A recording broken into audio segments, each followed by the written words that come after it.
record it, and you better record it as well.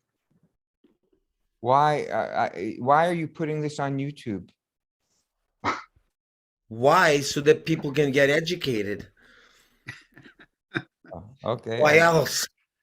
All right. Okay, so Tapa Punj Prabhu, Record you may you better may record it remember as well. Jivan Mukta Prabhu. He used to come down. Why are you putting this on YouTube? Why? So that people can get educated. Whoa, that's something's wrong here. Okay. Why else? All right. Okay, so Tapa Punj Prabhu, you may better may record remember it as well. Jivan Mukta Prabhu. He used to come down. Why? Okay, I've taken all the echo off. Anyway, I'm very inspired because Tapa Punj Prabhu is exploding with thoughts that he wants to share this Wednesday. And I'm looking forward to doing this interview with Pradyumna Prabhu, Tapa Punj. But I had 5 hours to talk with Jivan Mukta Prabhu in the car on the way back from doing kirtan at the Ottawa protests yesterday. And we were considering, Prabhupada saying, going in like a needle and coming out like a plow. So, we've been hearing all about needle kata for the last 2 years. And Jivan Mukta Prabhu started expanding on the needle idea and how the needle can represent many different adversaries to our Krishna consciousness movement. So, And Gaura, some of the points, yes. can you want me to make you the host? just press, well, that too, but you could just press the record button so that you have it. You can make me the host if you want. And then I can take care of that. Just record it, because now it's just streaming. Okay. You might want to record this. You go to the iCloud or record on this computer. Gaura, On this- why on don't the you let computer. Pradyumna be the, Yeah, I can take care of all that. Okay, so am I still supposed to record, or should I just pass hosting? Just make me the hosts, and Okay. don't worry about it for the rest of the meeting. Thank you very much. Make host. Okay, cool. Change host. Yeah, so some of the points. Some of the points, Tapa Punj Prabhu, that Jivan Mukta Prabhu and I were discussing is, I'm just trying to go over our notes here. Yeah, he was making the point that that the point of the needle, although it appears to be innocuous, is actually there's much, much, much more to this little jab, that even some of our ISKCON authorities are trying to reassure us that it's good for us. It's so good for us that we should even turn some of our temples into vaccine clinics. But the point that Jivan Mukta Prabhu was hold on. sharing. Gaura Prabhu, could I just interject for a moment? Could we leave ISKCON out of this and just discuss? Okay. Okay, really. All let's right. leave the GBC out of it, leave ISKCON out of it. Let's just discuss the points, please. The point he was making, or that we're making, is that the point of the jab is to have complete control of all of our assets. And that includes the earth, the oceans, our own assets. And this is part of the 2030 agenda. Is that what's called Davos? Yeah, no, that's the new The new reset? reset, or the the reset. Yeah. The great reset. Great reset. Great reset. As Klaus Schwab said, we'll have nothing and we'll be happy. And they even own all the currency at this very time. And eventually their intention is to own all of us, including all of humanity. And if they can't control us by the means of the jabs and the metal that's in the jabs and the connection, to 5G, and control our psychology, then they will do this by control over everything.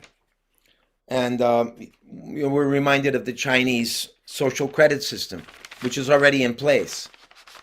And wherever, yes, go ahead.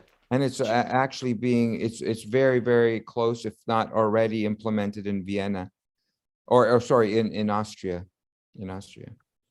So these things are happening, and The point being, just like, for example, we were in Ottawa, and what's the protest now?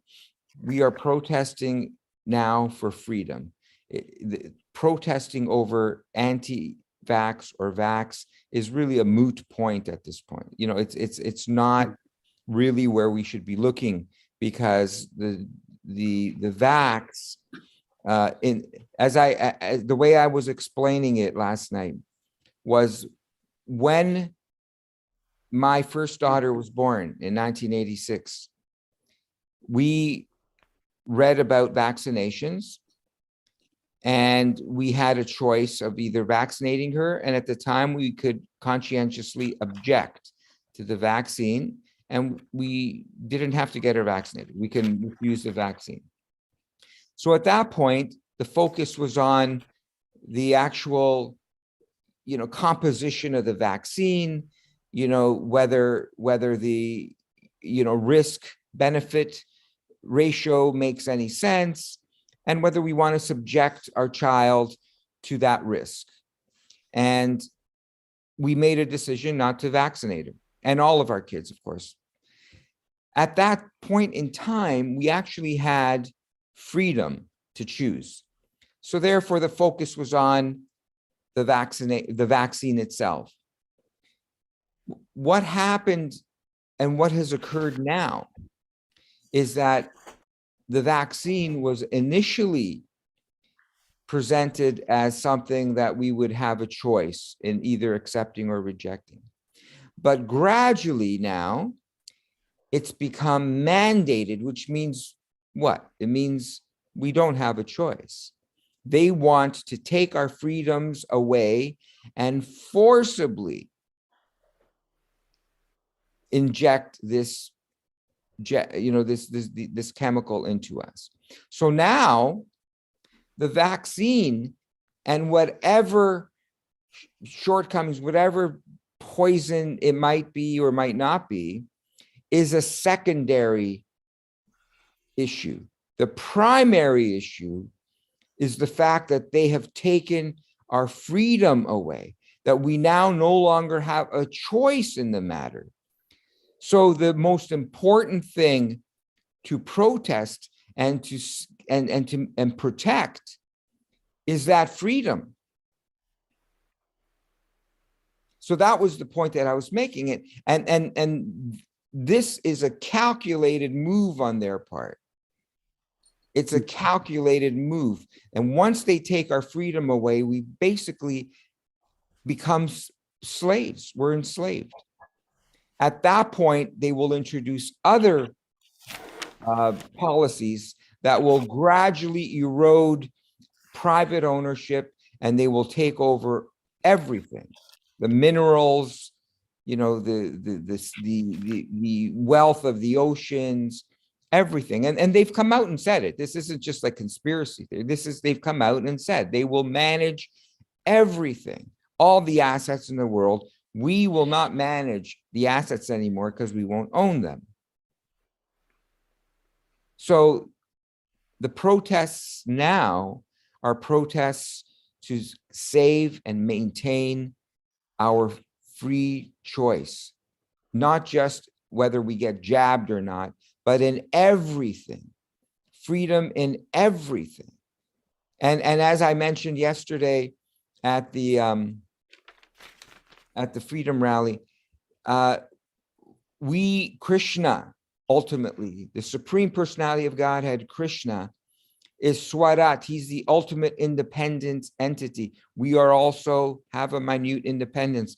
Krishna has given us freedom. He demonstrated that with Arjuna when he told him to deliberate on everything he presented in the Bhagavad Gita and decide on his own what he wants to do. We cannot have love. We cannot surrender to Krishna. We cannot reawaken our divine love of God without this freedom. And so that's why it's very, very important that the devotees understand the implications of what's happening. Very, very serious. Mm-hmm. Anyway, that we were discussing that, and then we could expand on it and say before the jab and concurrent with the jab is the educational system. We can look at that as another jab, in a sense. The way they've dumbed down people to the point that they're just sheep. They just look at how people are behaving. It's phenomenal how people just accept things without any question. They accept authority blindly. The entire world has become a big cult. So there's the education system, there's the pharmaceutical system, there's feminism, there's racism. All these are like jabs that are cutting down the principles of Varnashram Dharma, of Vedic society. The point, one of the points you brought up, Jivan Mukta, is where is this taking us? How will this affect us?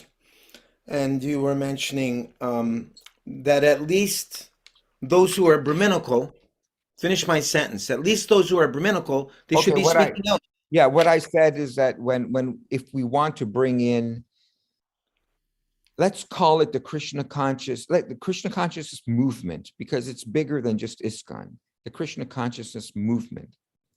So if there are devotees, for example, that are not so inclined to go out, they don't have that real passionate spirit where they feel, I'm going to stand in front of a bullet for my family. I'm going to do whatever I can to save my family. You know, they might feel that, but they don't have the nature to really fight. They're more Brahminical, more intellectual, more, thoughtful, in that sense. At the very least, like doctors, like many doctors and intellectuals who are supporting the freedom movement, they have to be there to inspire the other classes to continue their resistance. So the Brahminical class has to, at the very least, give their moral support, intellectual support to fight this evil, ultimately. And then if we look at the Krishna conscious movement, we know that there's the Brahminical. If we look at, if you want to call it the GBC or whatever, there should be at least a support from them morally to the devotees that are prepared to take the fight or to take the resistance to a different level. And then you have the Kshatriya spirit, of course, the Kshatriyas, you have the Vaishyas who will be resisting in their way.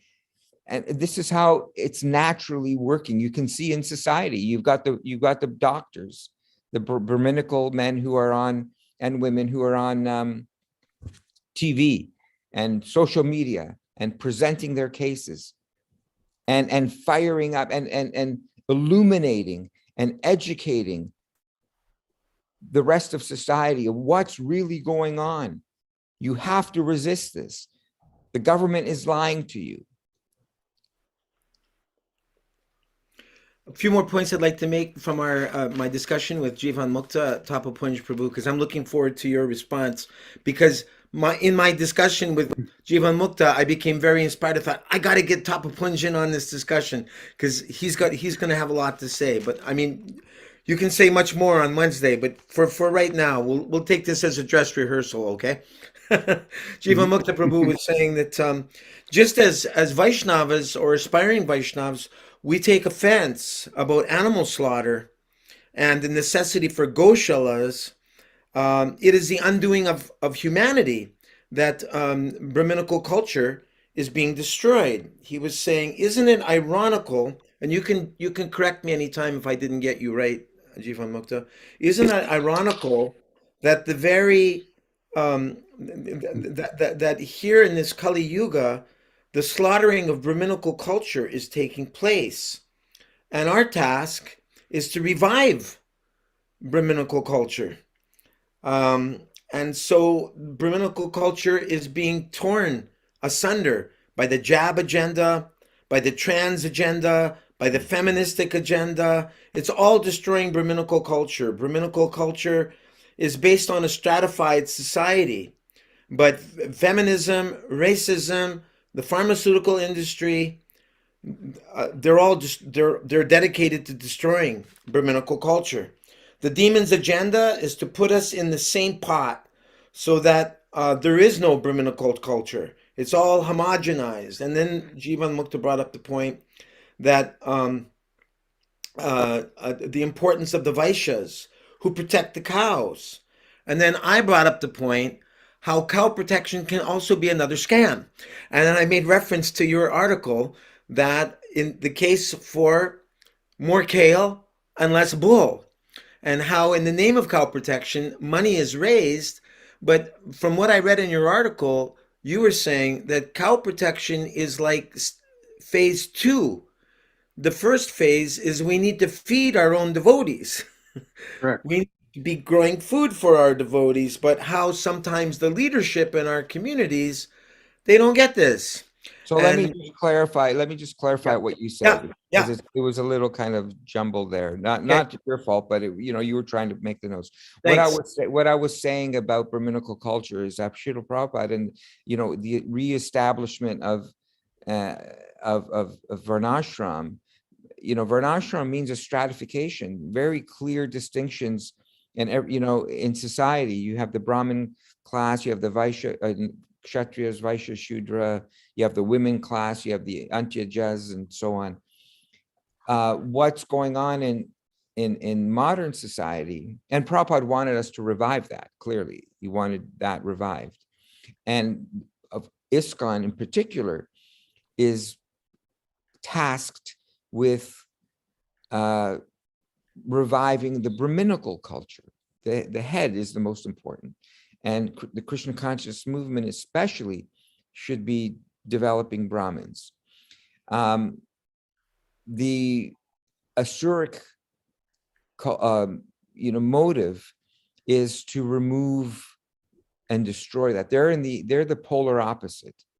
They want everyone confused about who they are, to the extent where these days people are confused about their gender. In fact, one day they consider themselves female, the next day they can consider themselves male.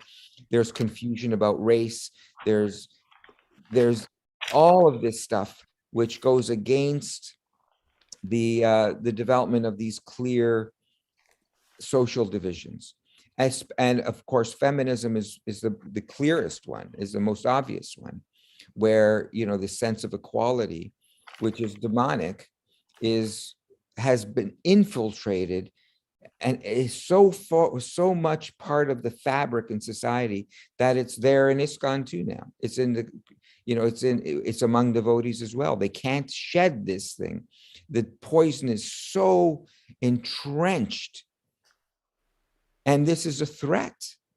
It's a major, major threat, because this is one of the jabs which is really taking root, and is going to be really hard. Like, with natural medicines, you kind of purge poison out of your body. It's going to take quite a bit to purge it out of the body of the Vaishnava communities. Anyway, so what I was saying is that this jab and the motives of the demons is to completely destroy this element of head, arms, belly, and legs, this clear distinction of the different parts of the body. It becomes kind of like a very perverse, impersonal one. Thanks, Jivan Mukta. You were also, sorry, go ahead. I'll leave it. And then regarding the protection of cows, that's one of the aspects. Of course, the Vaishyas are the ones who are responsible for economic development. So they would be, responsible for and get involved with everything else. Anyway, I'll leave it at that. Okay, we're going to give you a chance to respond in just a second. No, that's fine. That's fine. Yeah, I just wanted to give you the full nectar here. So, as Jivan Mukta Prabhu and I were discussing, that the Vaishyas, they must run cow protection and agriculture, since cows are looked after by the Vaishyas. And now we see that there's many needles.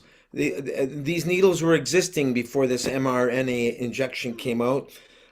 It takes the form of GMOs. There's the GMO needle, the pharmaceutical needles, the racism needle, the trans needle, the materialistic education needle, we're and so society is basically rolled over and played dead. We become indoctrinated as atheism becomes, is the essence of the educational system at the current time. He was saying it's very difficult to change or shed the educational system. I'm almost done here. People have um,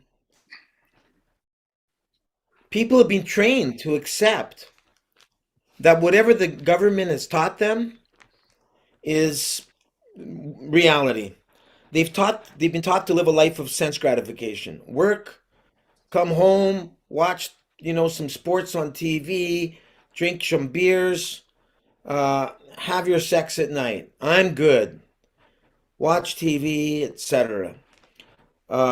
We've allowed these needles to jab the Krishna consciousness community.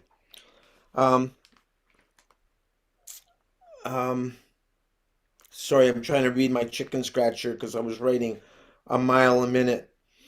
Um, we've been we get jabbed by the demons, and we must give our association.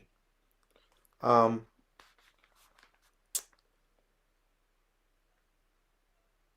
Yeah, it's difficult. Anyway, you're kind of getting one of the last points Jiva Mukta Prabhu was making, how Ford, for example, was making cars out of hemp, and even the petroleum to run the cars was made out of hemp. But how this was artificially replaced, how the demons manipulated everything to become dependent on oil, um, plastics, and metals. So. Um, Uh, so the Krishna consciousness movement, and how there's no point in trying to reform ISKCON. It's a waste of time. We should just try to use our knowledge and the inspiration we're getting from Srila Prabhupada, um, to do things as we know would be pleasing to him. Was that more like the gist of it, Jiva Mukta? Did I leave anything Yeah, out? you did a good job. I'm sorry, I didn't know you were I thought you said you were recording it. I didn't know you were writing. I was doing both, recording and writing. I would have spoken more slower. Sorry about that. Yeah, no, that's okay. So Tapa Punj Prabhu, after talking to Jiva Mukta, I thought I gotta bring Tapa Punj in on this call because I know he's gonna have some great points. So please respond as you feel inspired. Well, what I'm thinking, first off, Jiva Mukhi, you're great. You really have a very powerful intelligence and very articulate in expressing. So Thank it's you. fantastic. So in that light, when Wednesday rolls around, what if Jiva Mukta leads off, and then I throw my 2 cents in, and we kind of go back. We go back and forth. We go back and forth. He makes a point. I make a point. I don't know if that makes course, sense for sure, you I on would- Wednesday. I get your association any way I can. All right. So anyway, regarding what you said,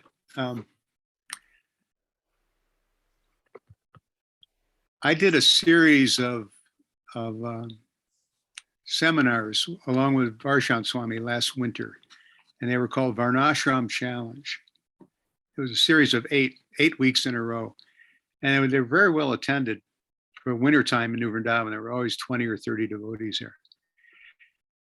And we modeled them after the brilliant presentation by Sureshwara Prabhu. Do you know Sureshwara? I don't original know. I know of him, but I've never. Okay. Like I've never He used to met be him. a regular contributor to Back to Godhead way back in the day. And he lived in Gitanagari for 8 or Yes. 10 years and a little bit in New Vrindavan like that, but very, very He made the wonderful. cover. He didn't make it to the cover of the Rolling Stone, but he made it to the cover of the BTG. He's there, and he had his arm around the cow's neck. You remember, Yeah, right? yeah. Tapa Punj? Yeah. Right. That's correct. That's correct. Anyway, he goes around the world doing a seminar series Oh called yes, Srila I know Prabhupada, him. I know him. our founder Acharya. Right? Mhm. Of those seven presentations he does, they're about an hour and a half long. He does them all over, on all the continents. Um, the sixth one is called Varnashram Challenge. So Maharaj and I shamelessly stole that title, but then we presented it in the light of what he was explaining about misconceptions that devotees have about Varnashram. The biggest of which is the fact that we're kind of stuck on the pages of Srimad Bhagavatam in the sense of we're thinking we're going to revive some sort of Vedic Varnashram, classical Varnashram, as we read about it on the pages of the Bhagavatam. And that's really not going to happen. It's not that we're going to reestablish a clear cut. I mean, people will have those qualities. There will be, obviously, we see it in our daily lives. But where we were going with those 8 lectures, or I'm sorry, those 8 seminars, was to convince devotees that the second half of Prabhupada's movement is going to be the thing that saves the first half, the teachings of the first half. And that, what I mean by that is that when, as you recall, when Prabhupada was leaving us, and he made a statement that I have nothing to lament. And then he corrected himself and he said, actually, I do have one lament, and that is that I have not established Varnashram. Therefore, I want to go to Gita Nagari. I want to sit down and show you how to live on the land. So part of what I was thinking for Wednesday was that the gender merging that you were describing, gender merging, and the kind of Mayavad conception of everybody's one, it's all okay, there is no such thing as evil, everything goes. All that stuff is clearly defined and worked out when you have a land-based connection and a civilization that is connected to farming and rural arts and that kind of a setting. I mean, the entire Krishna book is in that setting. The background for everything that we're reading about in Krishna book, for example, is a flourishing agriculture. So part of what I was going to talk about on Wednesday is the fact that we are landless, basically. That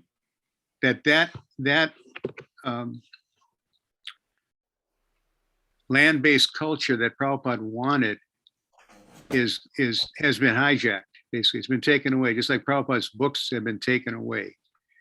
Any kind of balanced debate about COVID has been taken away, just because they won't reply. They won't open themselves up to civil and open dialogue. So the theme of what I wanted to talk about Wednesday was how that's happened and what we can do to turn it around. And I'm under no illusion that we're going to do that within ISKCON. That's not going to happen within ISKCON. So cow protection minus food production is a fantasy. It's basically developed into an excuse for raising money from sentimental Hindus. And if you look, I know just in my own experience of growing I can identify 30 years of growing food on ISKCON property under the illusion that I was developing an agricultural settlement within the community, only to have it basically stripped out from underneath me by authorities who were appointed by the GBC. In other words, we're dealing with undemocratically elected people who appoint other people who are absentee to determine the fate of the land, the land usage. And what they're doing with that land, I'm speaking specifically here about New Vrindavan, is this is the money that you and I and Gaura collected, for how many years were you out on the pick, collecting to build whatever, Toronto Temple or this thing or Ottawa, Montreal, whatever. That very same land that we gave our youth to and we gave our life to at the expense of our health, our families, our whatever careers we thought we might have or direction we wanted to go in our life, we surrendered all that to purchase this land that is now being resold to the wealthiest Hindu donor. The highest donor gets it. So they're taking property in New Vrindavan and they're subdividing it into parcels at $35,000 a parcel with nothing on it, no infrastructure, no road, no anything. So that the rank and file devotees, especially the younger people who are coming, they're mostly just, they're not so much engaged in bhakti yoga as they are just being employees of New Vrindavan's Hindu tourism business.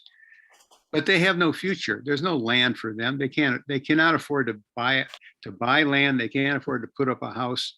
So my point is that the very same people who have gone dark on the COVID debate, instead of opening it up to examination, as you just did, don't want to talk about it in the same way that they don't want to talk about farm communities. They're not interested in farm communities. They're interested in a dependent relationship on wealthy Hindus. That's their focus. That's their comfort zone. Yeah. And when you look at what's happening worldwide, the marriage going on between high finance and data systems and farming, the connection between those three. What they want is farmerless farms, driverless tractors. They want drones monitoring the whole thing, sending signals down to irrigation systems on fields that are planted with pirated seed and sprayed with glyphosate to create these kind of modified foodstuffs that are churned into biomass foods that they're going to feed us to keep us sick, so that then the pharmaceutical companies, who by the way are owned by the same Vanguard, BlackRock, that whole international investment scene going on. So what I'm passionate about is the fact that the farms themselves are the antidote for that. The small scale, smallholder, interdependent relationship is very much akin to what Vedic culture is. It's an interdependent giving culture. The Brahmins are giving their knowledge. The Kshatriyas are giving protection and administration. The Vaishyas they're by nature, they're productive people. They can take anything and turn it into a profit and benefit society. And the Sudras are benefiting everyone with their labor. That system they want to crush in the name of creating a business model that is completely out of our hands, completely out of our control. And they have such fabulous wealth and fabulous power that they don't depend upon a running economy. They don't care what you're doing in Canada or what I'm doing in New Vrindavan. It's irrelevant to them. It doesn't matter. So anyway, that's kind of the direction I wanted to take. And then I wanted to share my experience with whoever was listening, that what I have found is that by staying focused on food production, that it makes absolute sense how the cows fit into that. In other words, when Srila Prabhupada was asked about farm community development, in a very, very few copies of this were printed, but it was the data was gathered by Hari Krishna Dasi.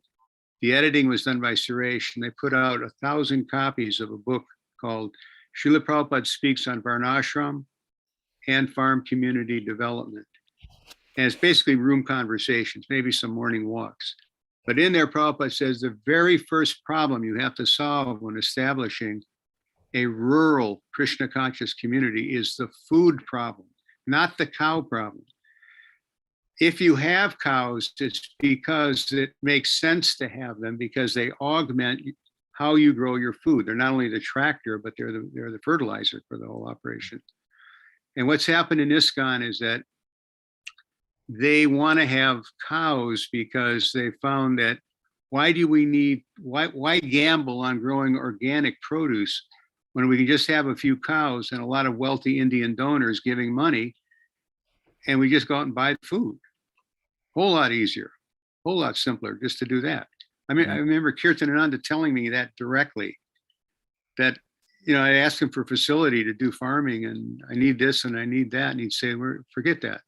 Not important. Right now, there are so many people, so many Indians coming that we just ask them, we just get donations and we buy the food in Pittsburgh and truck it on down here. And that's what happened, basically.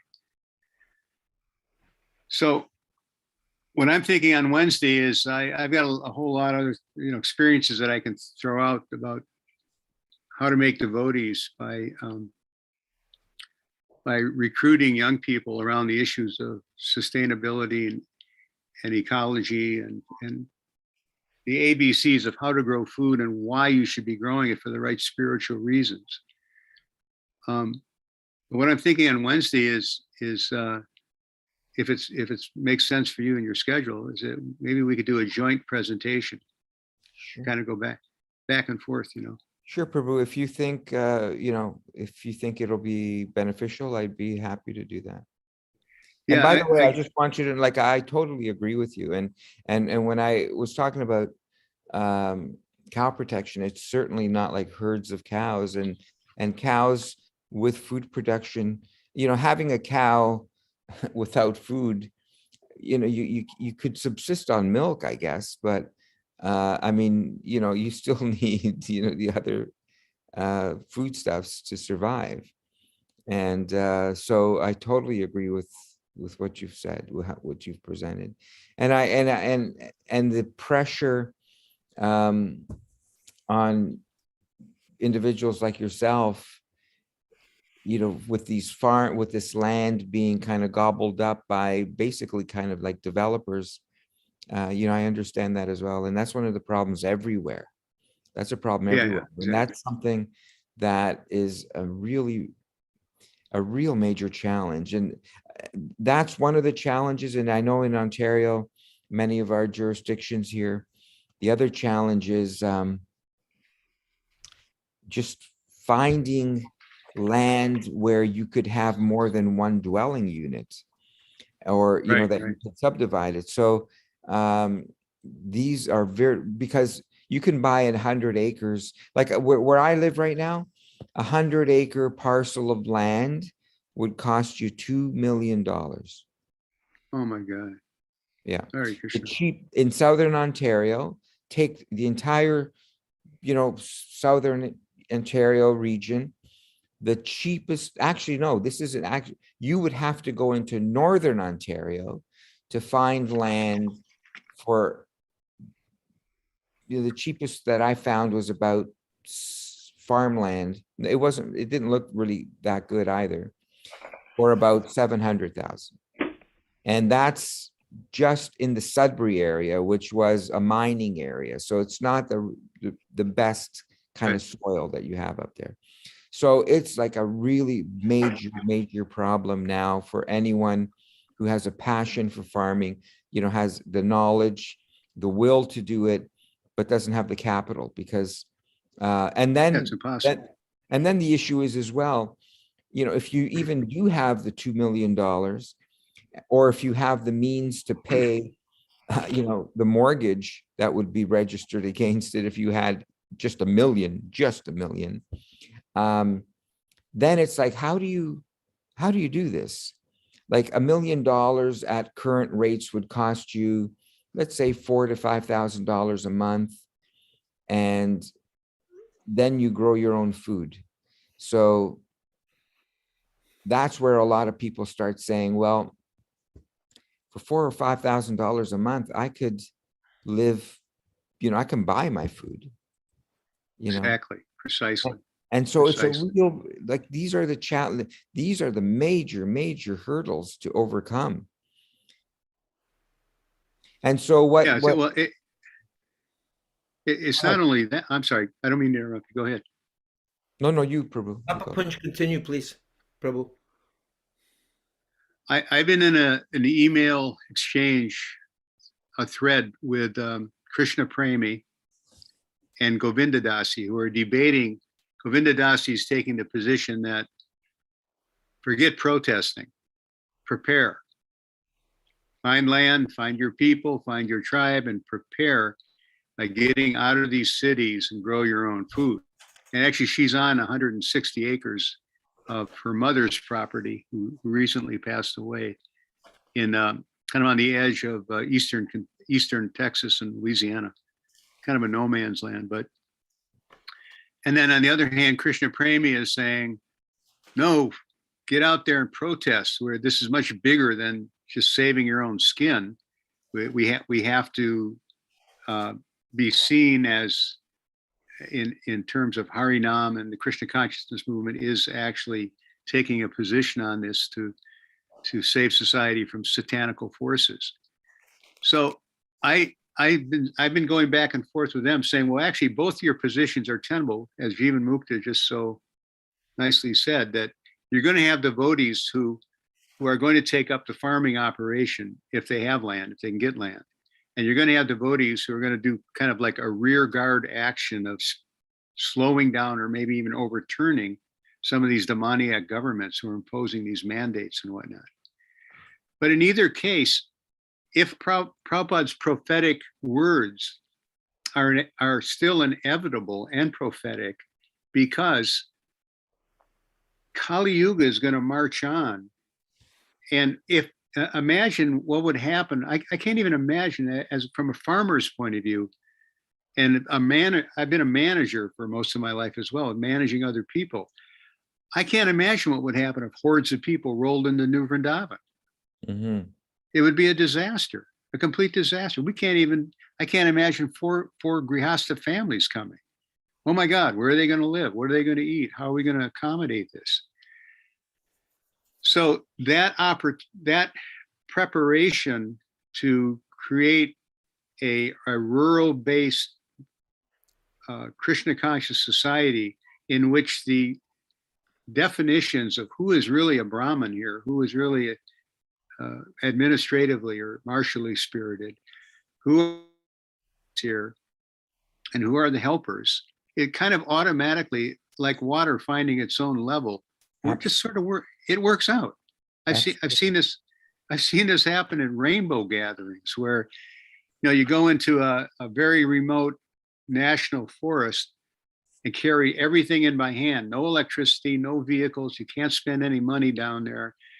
And there's about 50 hippies who want to help you because you've got the best kitchen in the whole rainbow gathering, right?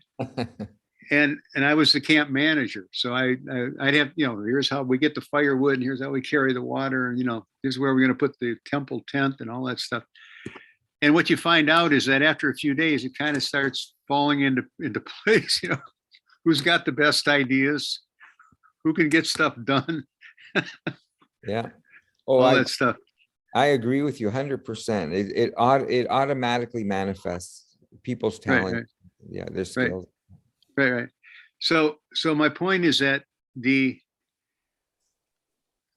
current leadership of the JBC strategic planning team, all that crazy stuff that's going on, they have in, not every one of them as a I'm sure there's individuals in strategic planning and in the GBC who are really not going along with the game plan.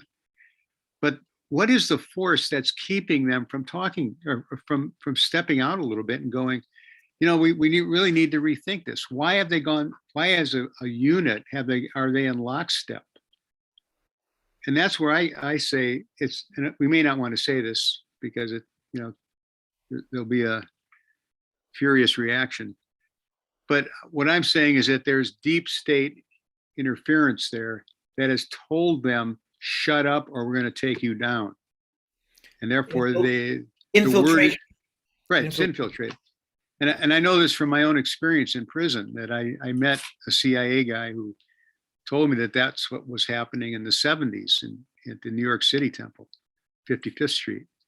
Well, Prabhu, what's happening right now in Ottawa is that my daughter was there this morning and she was speaking to some of the organizers. Apparently, the RCMP is planting different operatives within that are just regular guys that come off like being like your run-of-the-mill do it yourself reporter, right? So they're going around interviewing people.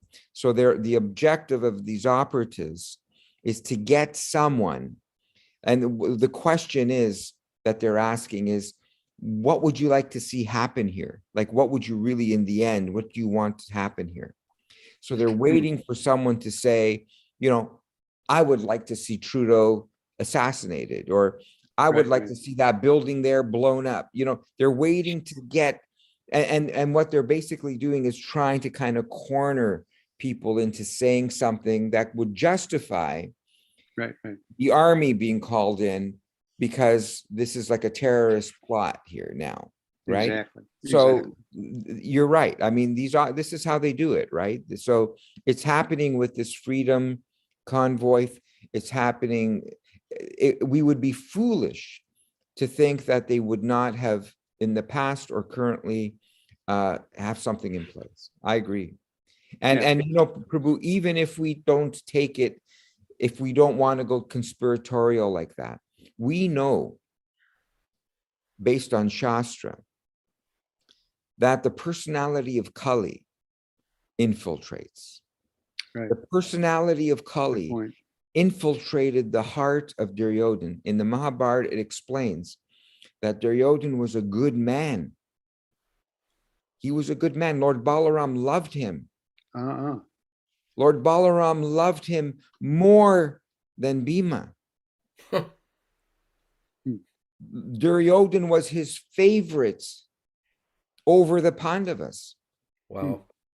But he had one flaw, and that was due to Kali. The infiltrate Kali actually entered into his body, that his envy of Arjuna and the Pandavas was that one flaw.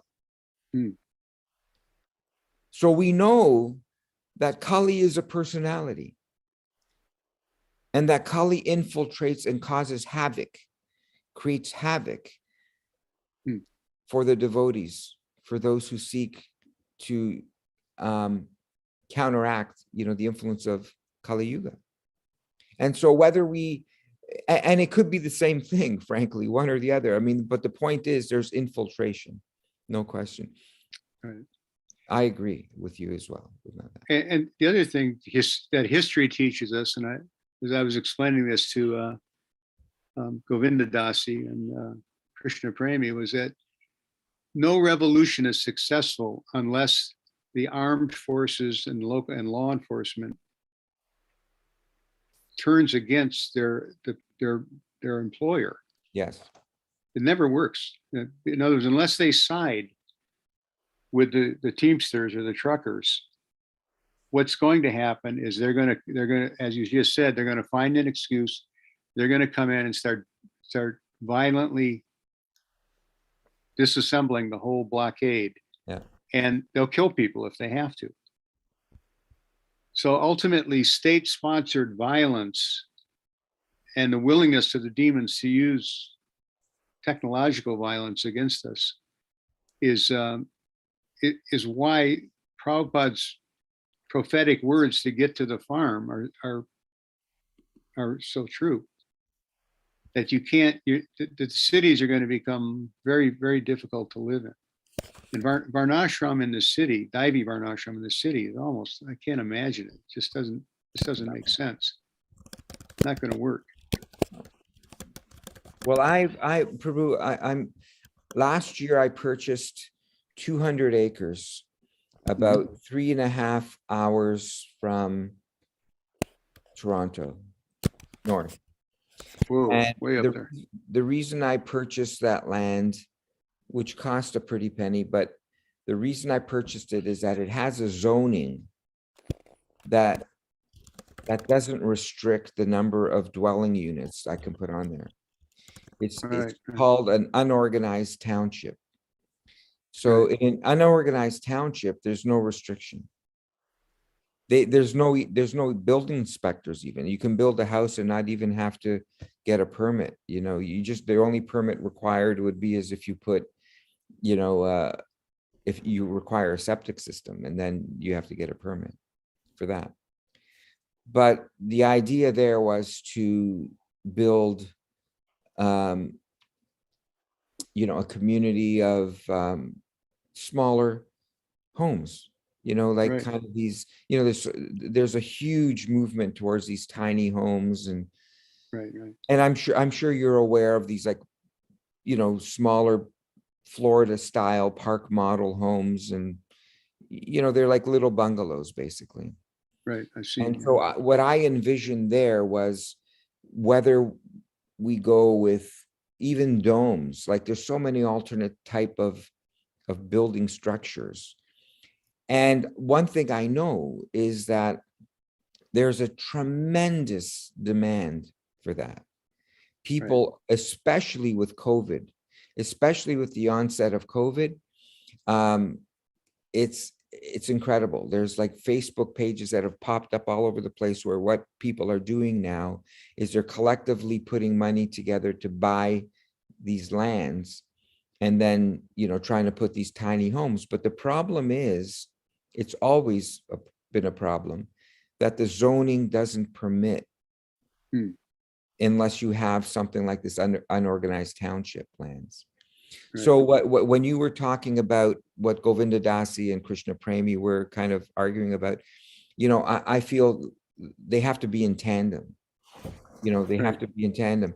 Just because we're developing a community doesn't mean that others can't be speaking on behalf and supporting those who are on the front lines fighting this evil, this diabolical effort of the demons to kind of subjugate everybody, including us. Right. Right. So No, because they can change the zoning. yes, You can be there, be established, and they'll suddenly say, in the interest of public health, we're not allowing this kind of housing anymore. right. Just like, for example, I'm sure this is true in Canada as well. But if you, for example, live in a rural area, let's say central Pennsylvania, and it's all family farms basically. We'll see chicken operations and pig operations, and not much crop production unless it's hay or something that's related to animal feed. But if you get together with your county commissioners and you pass a county ordinance forbidding corporate agriculture, you don't want Tyson, you don't want Archer Midland Daniels to come in there and create an 80,000 head hog operation, which lowers the market value of what you have. I'm sorry to be talking about meat, but that's what happens. That is what happens up there. That's what people do. So you get together to your county commissioners, and foreseeing that's about to happen, you pass an ordinance saying no corporate agriculture. What happens is the state of Pennsylvania's attorney general sues the county commissioners for breach of the commerce clause in the state constitution. And basically, here comes Tyson Foods, or here comes Archer Daniels Midland, because they have that kind of authority to do that. Yeah. So not to throw cold water on your idea up, north of Toronto. No, not at all. And but Prabhu, that ties in to, again, let's go to Shastra and what's Prabhupada's solution. When I was reading the pastime of Lord Chaitanya and the Chankazi, and there's a purport there where Prabhupada gets very, very heavy regarding the leadership in Kali Yuga and the politicians, and how degraded and corrupt and how rogues, they're just rogues stealing and pilfering. Prabhupada actually encouraged protesting against that, but the solution was ultimately the chanting of the holy name. And so the chanting of the holy name to inspire a different type of political leader, because ultimately the leaders their hearts need to be changed as well. And that will only happen through the chanting of the holy name. And so all of these processes have to come together.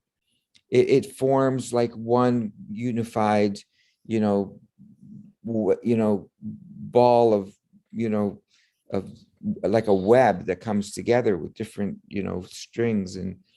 And so we can't eliminate one. And, different devotees may be involved in different things, but, they're all important. They're all important. And anyway, we could only do what we could only make an effort and do our best. And in the end, if the demons are going to come and take everything away, they can take our body. Like I was telling my daughter the other day, I'll never take the jab, but if it comes to the point where they come knocking on my door and they want to force it on me and they kill me even, okay, take it. It's not mine. Anyway, it's like, you can't take my soul, but you can take my body. Yes, I know you can. I know you could take my house. You could take my kids. You could take, there's a story in the Bible. There's a story of Job, right? Where that happened to him. Right. Everything could be taken away, but you can't take away. You can't take me away. Right. That you can't take. You can take my body. And ultimately, we have to approach it that way. And we have to approach it that, yes, if they want to, they could. Just like Prabhupada gave the example with Socrates, and they gave him the hemlock to kill him. And he said, you'll have to catch me first. In other words, you can kill my body, but you won't get my soul. I just was wondering if... Prabhupada said to me, better that a Kshatriya dies in the battlefield than any other way, that verse in the Bhagavad Gita. So, I mean, there are many other people who, they can take it, but they'll go down fighting. Right. So I wouldn't be fearful of using weapons, grenades, anything we had, making a stand and go down. I mean, at least, rather than, you went down fighting or you get assassinated for preaching out. Okay. At least it's sitting back and just, doing nothing and saying, oh, we're a Brahmana, we don't do anything. Maybe that's their life, but that's not mine. Yeah. Oh, no, I'm not advocating for that. In Canada, we don't have grenades. We have maybe like I might have a pitchfork somewhere. But they've taken away all the weapons. Well, my son's a gunsmith. My son's a gunsmith, and Tapa knows here in West Virginia, which is one of the reasons we moved here. Every house has at least 10 guns. So it's like, this is not a state to be easily disarmed. Yeah. But okay, so let me bring something up here.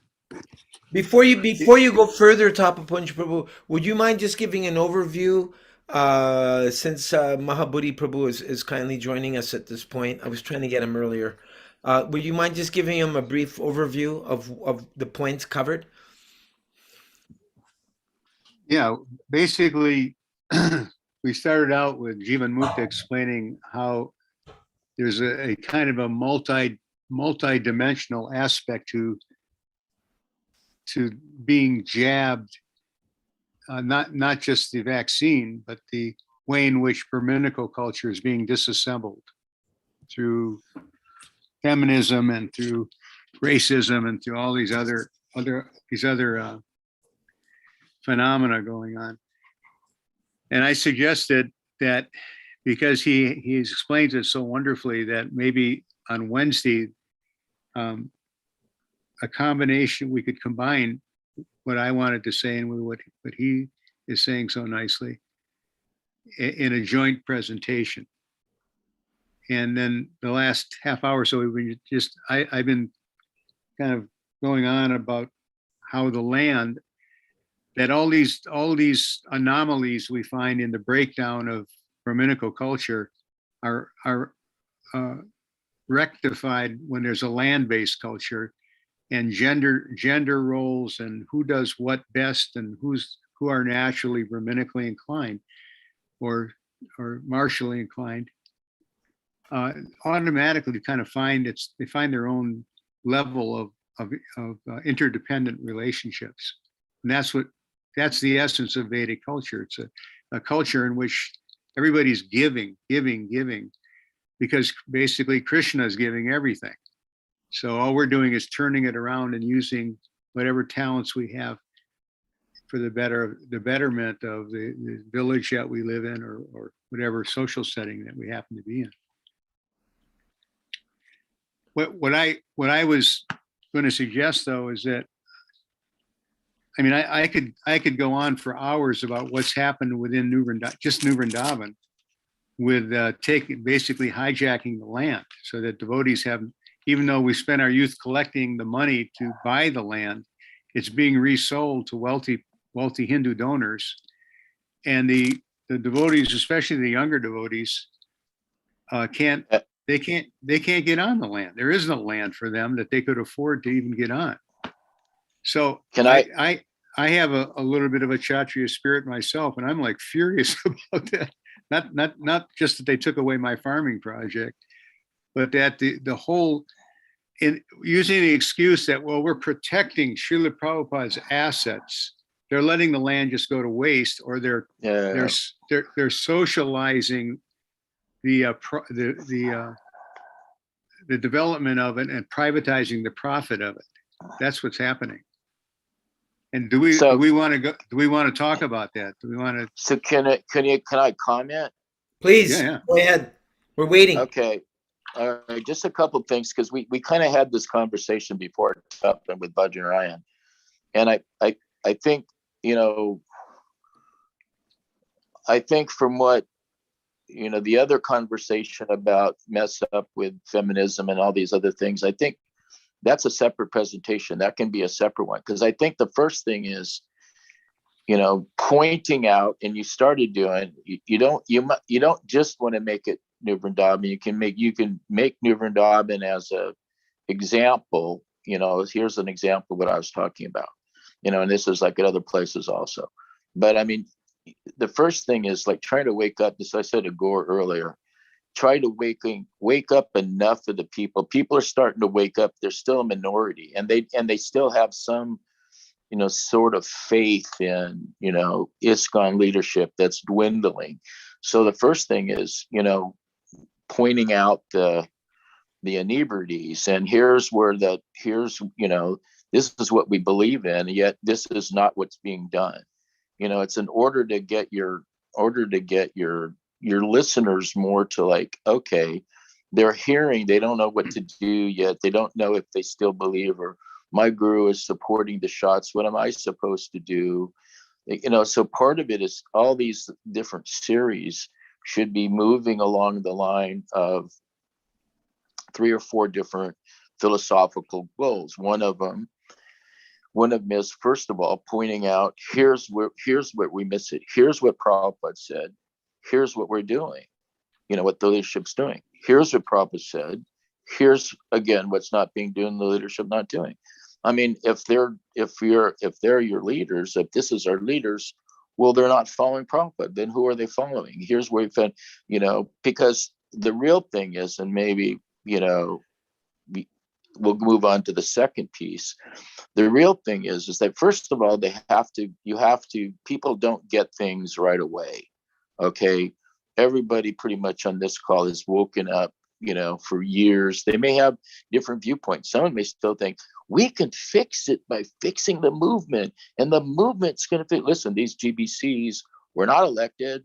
They were put in, some were appointed, and they're there for life. They're not going to jump out, and they're in the leadership position. They're in a comfortable situation, which is part of the problem. So they're not going to just walk off and correct it with themselves. So that whole idea, imagine a bunch of devotees who think, yes, we're doing it right, we're going to change it from within. They'll all be disappointed. So as they come along, they'll be disappointed. So what is the movement of it? Where, then we move it there. Then you go into the next phase. The next phase, we're chanting. Everyone's out on the street. They're chanting. They're encouraging the Sankirtan. And you know what? We're one family. We're one Gaudiya family. In other words, they may have different sanghas, maybe managed in different groups. That's okay. The thing is, we're one philosophy, one family. We welcome everyone, whomever their guru is, to, take a part in Lord Chaitanya's movement and participate like that. I think with that, there's a new feeling, because gradually what you're going to have to do, if all these people start waking up, and, you're going to have to direct them like a little bit to what I was listening to in the end. They're going to have some places to go and some people to meet, some land in which to do it. And it's not going to be supported. It's not going to be given them by ISKCON. ISKCON's not going to give them New Vrindavan. You're not going to get Gita Nagari. You're not. So in other words, people are going to end up having to come together of this group of awakened people, and they'll have to participate, just like you're talking about New Vrindavan, there's enough people, yourself, Bono, but there's more people. The more people I preach to start waking up also, and gradually, only a few people are trying to work within and thinking, we know who that is, Tapan, to think this is going to change within. And they've been disappointed for the last 20 years, but thinking that, they're going to change within. They don't change. There's no interest in that. So the thing is, what happens if all these people wake up? So that's one thing. So what is the goal? And so I know it's the emergency. I've read and we had that conversation, but the goal also is like, okay, that Varn Ashram, that farming piece is the piece of growing food. And again, like you mentioned it before, this Varn Ashram is not going to come by, the devotees meeting in Mayapur and they're passing a resolution. It's going to come out of necessity, where people are going to come by the hundreds or by the dozens or by the thousands, to help look for safety, security, and food and some kind of work, and to be able to cooperatively work together to grow food. And there'll be some devotees that'll be forced into some type of management of these kinds of things, which they may have had before. And that gets back into Govinda Dasi's and some of your platforms. And then the real key on that is education. Taking the education. How do you build a home? How do you start energy? How do you grow food? And then at the same time, all of those things are material. Okay, they're Aropa City when you're engaged in Krishna consciousness, but that bhakti, that's okay. But it's not the goal of our spiritual life. So then some people will have to understand, what is the spiritual, where are we trying to go? What is the sadhya of our sadhana? So there's Brahmins at that point will still have to do that. The other piece will be how to move from the emergency as for waking up the people, making them into one family, and then you have understanding that many of them are thinking, well, just like we're marching on, Trudeau and everything there, the government's going to change. Probably not without, like you said in your end, probably not a lot, unless they leave or get pulled out of office or the military supports it. Otherwise, who has the most guns and force wins in the Kali Yuga societies. So the difference is, part of it is like, then the other piece is, even if we protest a lot, unless the world, in mass does this and, forces these people out, then the next stage is going to be what? You have to live somewhere and you have to be able to grow food. You have to be able to work with other devotees. You have to be able to get out of the cities to be able to do stuff. So there's, two or three different stages in all of this. And I don't disagree. There'll be Brahmins, Kshatriyas, Vaishyas who they'll work according to their inclinations.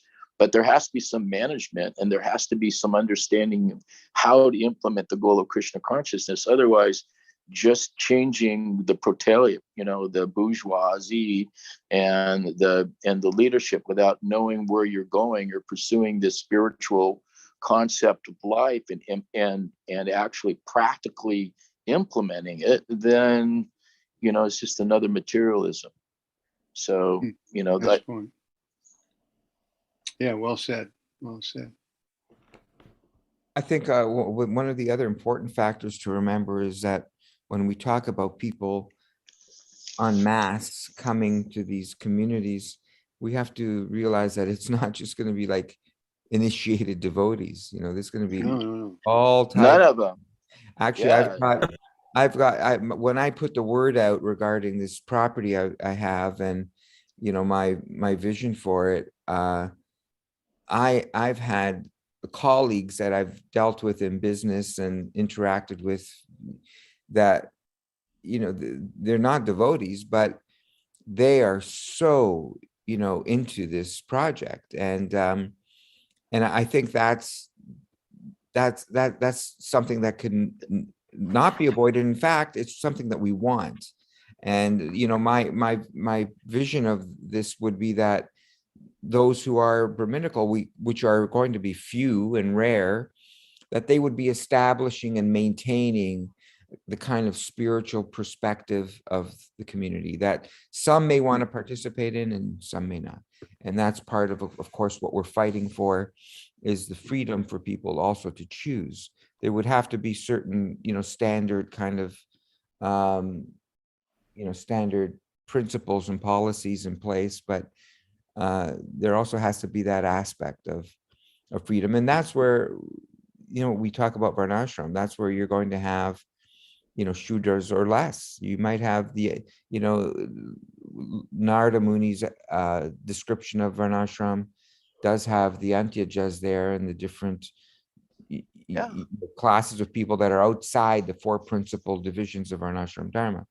You'll have Christians, Christian churches, you'll have synagogues, you'll have some other different kinds of groups that'll also want to share the opportunity and work together, but have different faiths. Right. And that welcome to the, and more than likely the Hare Krishnas will still be a minority, but the difference is they may be appreciated due to their spiritual understanding, their working together community or management.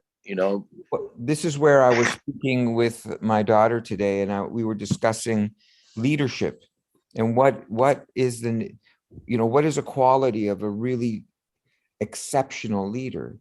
And one of the things that I had mentioned that we had discussed was that a real exceptional leader is in a sense invisible, because their leadership, they're able to inspire without the taking that role of dominance where one has to kind of forcibly exert that authority. That an exceptional leader inspires almost invisibly. Like we were, the devotee from San Francisco, Jayananda. Jayananda was one of those types of leaders where he inspired invisibly by his example, and people followed. And so in these communities, we would have, that type of a leadership as well. In fact, as you were speaking, Mahabodhi Prabhu, I was thinking that is why it's important for us to engage with these people in these protests, especially because how it affects and how it will affect our freedom ultimately. By engaging with them, we will ultimately have to engage with them. If we're moving towards these communities, these are the people we'll be engaging with. Right. Exactly. These are the people we'll be engaging with. So these are the people that should know that we are there. And this is what we stand for. Yes. But we I don't doubt that. We stand with you on fighting for freedom, because what we see ultimately is that our freedom to love and develop our bhakti, our devotional service, unobstructed by these demonic government forces, is something that we are prepared to go to whatever length to protect. So we are with you. It's more than just protecting my right to get the vax or not. It's my right. I think Gaura's speech in Ottawa, he started to mention that on the second. That was Jivan Mukta's speech. He asked That was mine. Well, that's good. Jivan Mukta gave you some good info on that, because there is without freedom you can't love. But what is the basis of love, and why is the need for God? So all those things were there in it. That was fine. But the thing is, I think you came up with one thing in Mukta, is that leadership. The leadership. There's very few leaders within ISKCON in the sense that are leaders versus been thrown into a position. So leadership is also given by Krishna. You know, he's inspired intelligence and knowledge in man. He's also, for Krishna conscious leaders, those who actually are spiritually advanced, they're actually leaders. Those that aren't spiritually advanced, they really can't be leaders. They can be material leaders, but therefore what's requested, and Prabhupada said in his statements, if our devotees are strict and they're following, then, you know, and then they can be given Shakti by Srila Prabhupada, by their Guru Varga, by Radha and Krishna, to be able to, you know, use their intelligence and use abilities in such a way that they can lead. But part of that has to be education. We're not educating anyone to be leaders, basically, you know, like, you know, we have educational platforms, but mostly what's happening is people are independently, and they're not really cooperating with each other, even in our own society. In the societies we have, the reason no one comes to the Gaudiya Vaishnavas and asks for our opinions or how's the best way to manage something, where other religious traditions, they have all sorts of ways, and we work together and stuff. We spend most of our time fighting amongst ourselves, you know, and in our philosophy, the leaders, we have to acknowledge also when acharyas come, it's like a new church starts, essentially. But there's a real empowered acharya, essentially that's why we have so many oftentimes different sanghas, or different seemingly different split-offs, because when a new acharya that actually comes, there's actually another church that starts, if you want to put it that way. Because the empowerment means those who follow, they'll also be following that line. Now, they should be in line with the previous acharyas, but that's how our philosophy works. So unifying the devotees into one Gaudiya family is more important. And then training the devotees that we already have. So normally ISKCON, and I'll just say ISKCON Inc., they're usually trying to make new devotees. And as the older devotees go, they don't really give them any training. It's kind of up to themselves, whatever. And they're kind of put out to pasture. Everything's on new people. It's like the capitalistic theory. You have to, you know, just new, because, you know, everything dwindles and goes down after a while. So there's no training that's really being given. I see now in our philosophy, there's very few people that really actually understand our philosophy. You know, I can go around and ask everyone, what's the goal of our philosophy? What is the sadhya of our sadhana? What are we trying to take? Where are we trying to go? And I'll guarantee you at least 75% of people won't know that. If it's not even a higher presentation. They may say, oh, love of God. Okay. How do you attain that? Chant Hare Krishna? You know, it's like, yes. Is there anything else? Well, I don't know. So, I mean, the difference is, you know, and this is off subject, but education is important. Without the education, I think that's where really the devotees are going to have a place. I mean, Tapapunj and others can train people how to farm. Most of the devotees don't know how to farm. They don't know how to grow food. Some do, but I've never lived on a farm. So many people never lived on a farm. So they're going to be rookies, and they need to be training. So I think our platform, we'll be taking a lot of people that are experts already in their field. They know how to farm. Some have been policemen, some have been this or that. And, you know, they already have expertise in a lot of the fields that they'd be incorporated in a society that's, you know, trying to be God-centered, whether they're Christian, Hindu, Jew, whatever, that'll probably happen. So, but without leadership, the leadership isn't going to be the devotee if they don't have leadership. In other words, if they're not qualified spiritually, they'll be like what we have before. And you say by force, some people are only going to move by force. The Rakshasa demons, they only move by force. You're not going to preach to them, and you're going to convince them. Okay, they don't care what you feel. They don't care what you think. They're psychopaths. So they don't care hurting other people. So ultimately, they got to be getting rid of, as Prabhupada said. May I respond to you, please, Mahabodhi Prabhu? Yeah, I'll be quiet. Thanks. No, I don't want you to be quiet. I just hired to respond to you. Yes, so when I visited Mayapur 2 years ago and I went to my first international leadership Sangha meetings, after approaching Gopal Bhatta Prabhu to let him know that I found 900 godbrothers and godsisters for him, um, and he said, "Oh yeah, I heard they're just a bunch of blah blah blah." I was quite discouraged. I thought he'd be like jumping up and down for joy. "Oh wow, you found almost 1,000 godbrothers and godsisters. Well, let's sit down over a plate of prasadam and let's talk about how we can, bring us all together for more service to Prabhupada." Anyway, to not be discouraged, I saw Nrsingananda Prabhu, our other godbrother who is connected with the Shaba, the liaison between the rank and file devotees and the GBC. It's known as Sabha. And I went to him and I said the same thing. Nrsingananda Prabhu, I have you in our group, Srila Prabhupada's disciples, my godbrothers and godsisters. I spent 10 years finding all of them. And I just wanted to let you know that I was wondering if there's some way by which we could all work together in serving Prabhupada. And he was, more gentle uh, than my previous experience. And he said, "Well, um, my main priority is in assisting the graduates of the GBC Academy, the next generation of leaders. They're being trained to be leaders at the GBC Academy.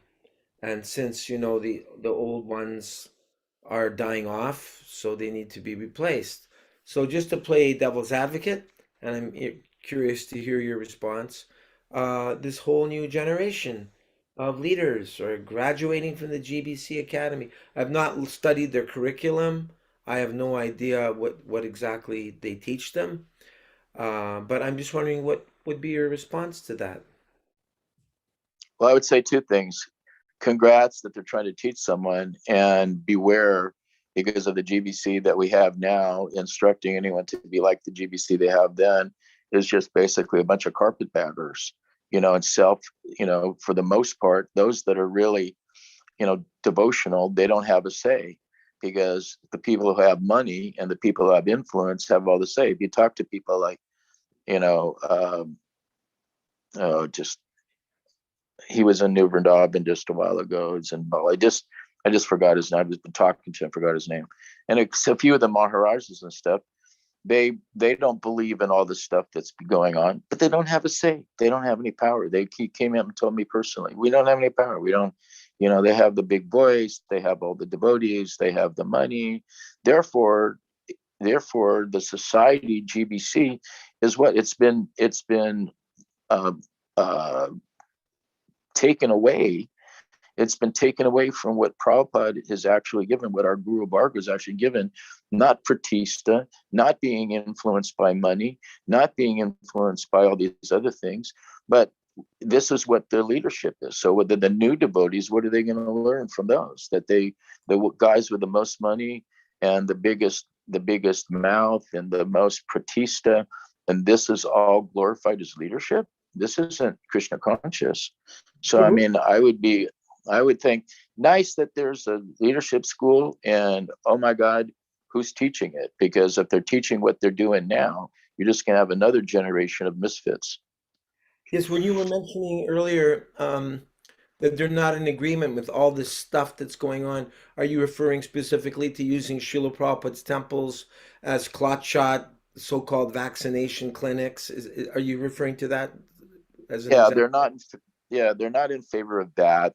They're not in favor of many things. So, if you talk to them, I talk to them as my godbrother, that, and they know I've been in management stuff, and they'll say, I'm not in favor, but they, come right out and tell me. So what am I going to say? I don't have any say.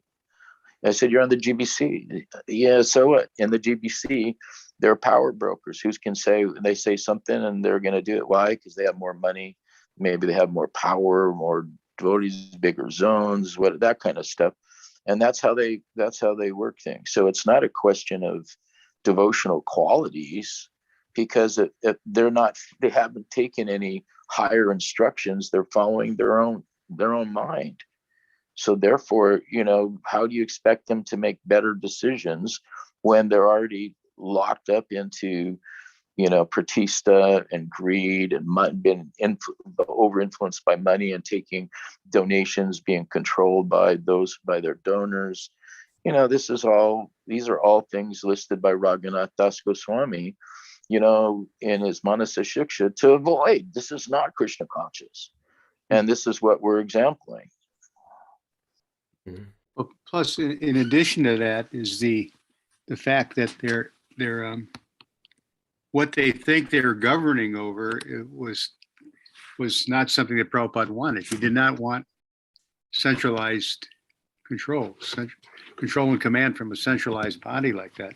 There's supposed to be an ecclesiastical body that makes sure that the principles of Krishna consciousness and the philosophy is kept intact and preserved, not in any way compromised.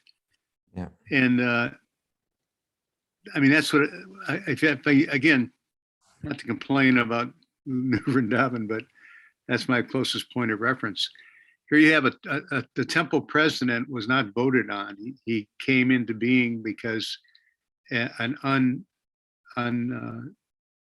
GBC, namely Anutama, and Maladi, who was formerly the GBC, brought him there. And basically that's why he has a position. Then he appointed a board of directors who were mostly absentee board of directors. And therefore the whole set, there's no real accountability for anything, just that one community, what to speak on a larger macro level, on an international sense. And Tapa Punj Prabhu, excuse me, the residents of New Vrindavan that have served there for decades and decades, they had nothing to do with the decision-making process, who their new leader was going to be? No, No. not at all. Can I just, So can I give one point before Jivan Mukta? Jivan Mukta for a second. I just want to say, Oh, go ahead. okay, go ahead. no, Prabhu, you please. Go ahead. I was just making one point. Most of Prabhupada's devotees, his disciples, no longer have anything to do with it. And the last person who had practically anything to do with it, essentially, they threw him out for no reason. He was running the palace, Panabhata, and they come to, we're moving. Someone said they didn't. Who gave? We won't tell you. There was not even any reasons. So they can't. Prabhupada's disciples are seen as, problems. They're problems. Because they know too much. Is that the problem? Because they know partially. They're not easily to control because, some of them know philosophy, and the things that these guys are doing aren't even, they make them up as we go along, so they're dangerous. And then guys like me and stuff, we can preach and we can influence people, which is the last thing they want to do, because they're forcing everybody economically. And what Tapa Punj said, especially in New Vrindavan, the devotees aren't devotees, they're employees. Only the board and the president are devotees. All the hundreds of devotees there are not devotees, they're employees. And they can be fired anytime, just like you're working for, Shell Oil or something. And we don't like we don't like your vote. We cut your economics. Okay, you need to leave. By employees, you mean because they're salaried, then it's not devotion? No, because they're salaried and they're not devotees. They're not considered devotees in the management structure, which Tapa Punj was saying. They're not at the management, and the only ISKCON devotees are the board of directors and the president and the GBC.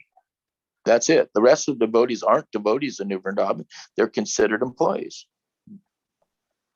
According to the view of the leaders. Well, they don't exactly say that directly, but it's inferred, but by how they're treated. In other words,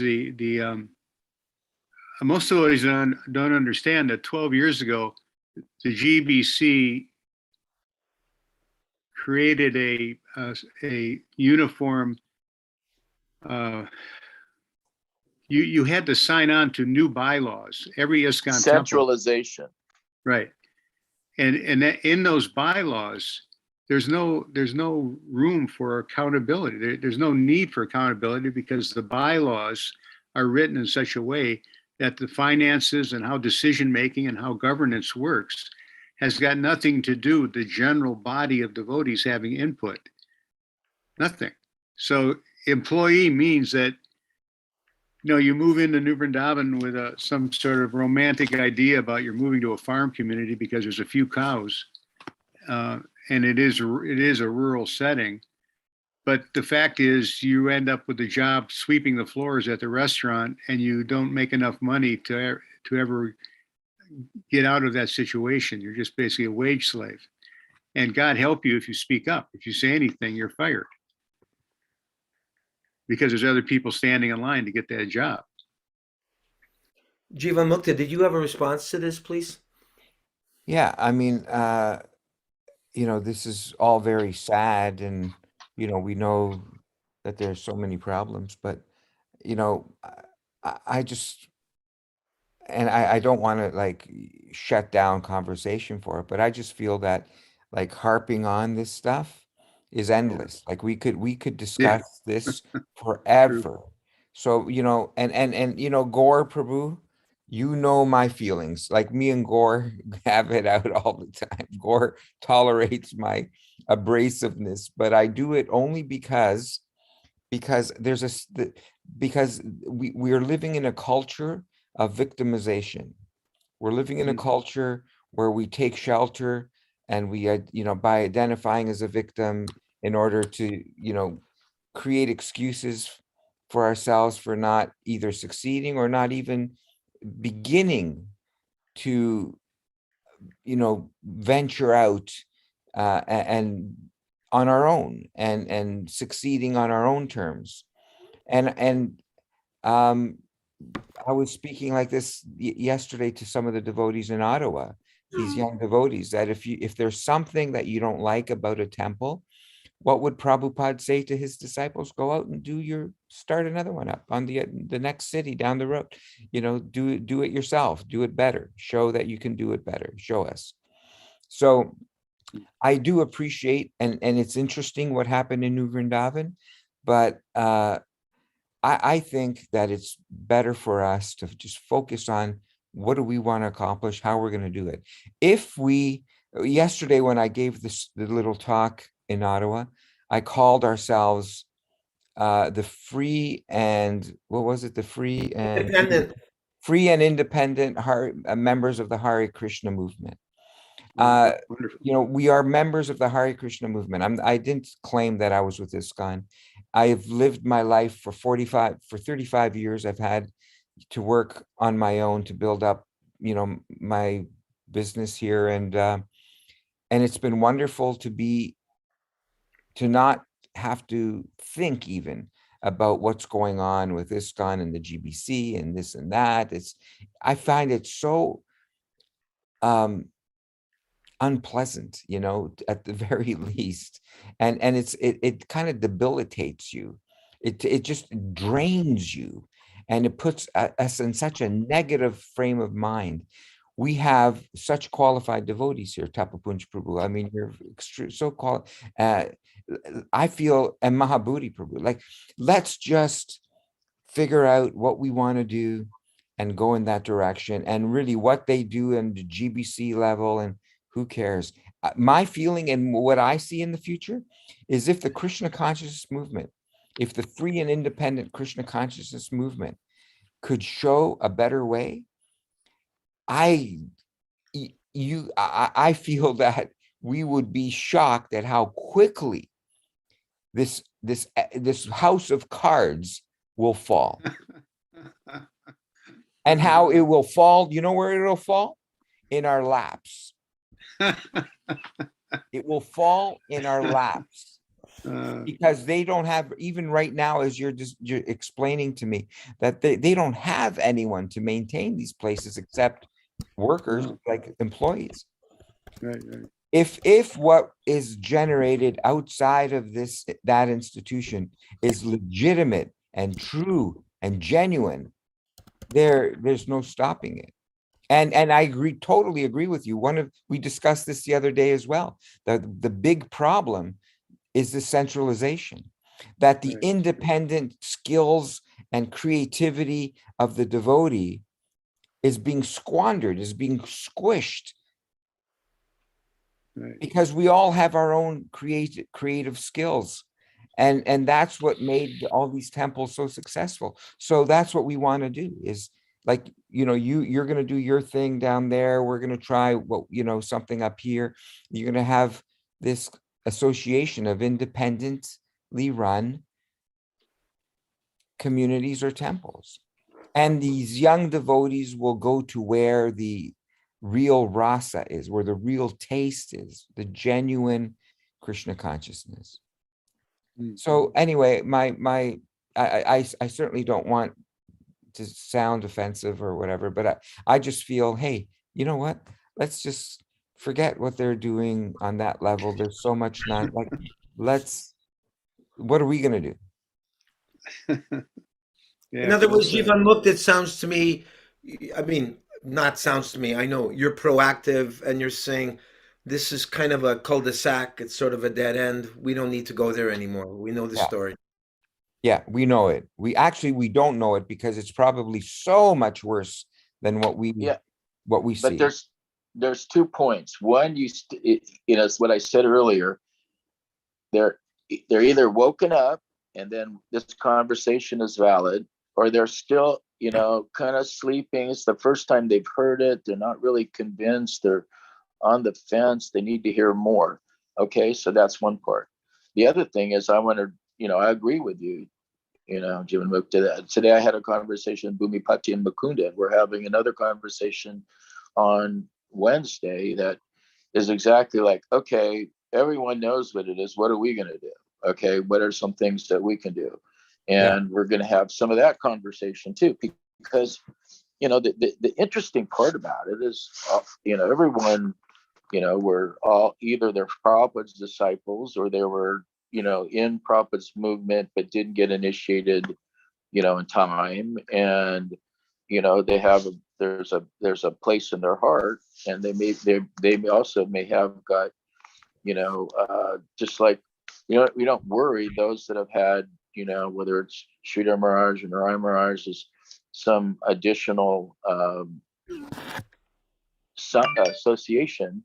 Then you feel, I haven't thought about the GBC until I got on. Basically, I'm banned from preaching at ISKCON temples because I was making too many devotees, and I was too popular, and I go, did I ever preach wrong or say the wrong philosophy? Says, no, I was just basically told that, unless I give up Narayan Maharaj's, then if I give up Narayan Maharaj, I can be like a GBC and a guru. And I said, and I laughed. I said, Narayan Maharaj is preaching our philosophy. You're asking me to give up our philosophy? I don't understand what you're talking about. So, I mean, I don't even worry. I would never worry about the GBC, but right now it's a position that the devotees are suffering. Can we help them or not? And helping them is part of it, is like what you said, setting up something different. Yeah. But they have to come to that platform. You're ready to proactively work. A lot of us are ready to proactively work. But the problem is all these other devotees are not there yet. They're just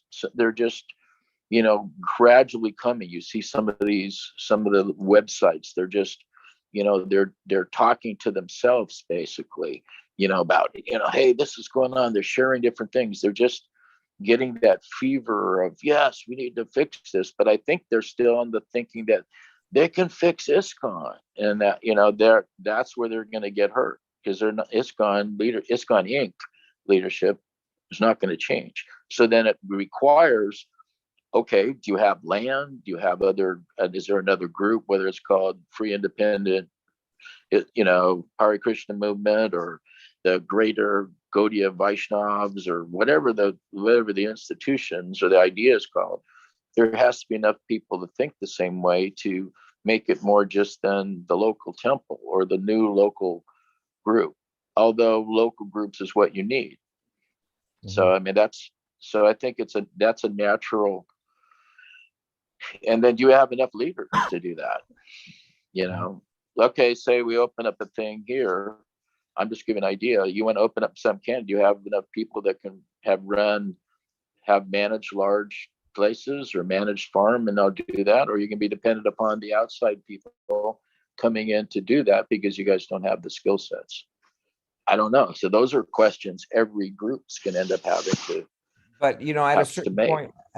point, Prabhu, we can't kind of chalk out everything that's going to happen step by step. It's going to happen. Like, you know, we just have to take the first step and then, you know, have some idea of where we want to go. But, you know, we don't know. It's like, even like with this land that I bought, like I bought it thinking that, you know, we can develop it into almost like a Shivananda type ashram with a residential component that is open to those who not necessarily are Vaishnavas, but respect Vaishnavism at the very least, and that buy into our objectives as far as simple living and high thinking.